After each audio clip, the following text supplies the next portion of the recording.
Esther college open ஆயிடுச்சு, ஒழுங்கா படி. இந்த பைபிள் டெய்லி பைபிள் வாசி, நல்லா ஜெபம் பண்ணு, சரியா? சரி சரி கொடுங்கம்மா. நீ சமையல் சம்மடி நம்ம பண்ணிடலாம். அம்மா கால் பண்றாங்க. நீங்க நானே உங்களுக்கு கால் பண்ணனும் தான் இருந்தேன். நாளைக்கு எனக்கு ஃபீஸ் வேற கட்டணுமா? பைபிள் வாசிக்கிறியா? டெய்லி வாசிச்சிட்டு தான் இருக்கேன். எஸ்தர் என்ன வந்துட்ட? ஆமா, காலேஜ்ல ஃபீஸ் கட்டலனா எப்படி என்ன வச்சிருப்பாங்க? பைபிள் வாசித்தியா? நான் இப்ப தலை போற விஷயம் சொல்லிட்டு இருக்கேன். இதுல இப்பதான் பைபிள் வாசிச்சா அத வாசிச்சேன்னு கேட்டுட்டு இருக்கீங்க. ஐயோ, என்ன பைபிளுக்குள்ள இவ்ளோ காசு இருக்கு? நீ டெய்லி பைபிள் வாசிச்சா ஃபீஸ் கட்டியிருப்ப. உன் தேவைகள் எல்லாம் இந்த பைபிளுக்குள்ள தான் இருந்துச்சு.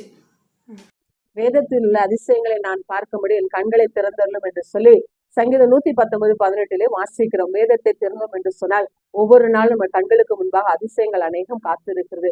தினமும் நம்ம வேதத்தை வாசிப்போம், வேதத்தை நேசிப்போம், அந்த வேத வார்த்தைகள் படி நடப்போம். நமக்கு எல்லா ஆசீர்வாதங்களும் நிறைவாய் கிடைக்கும்.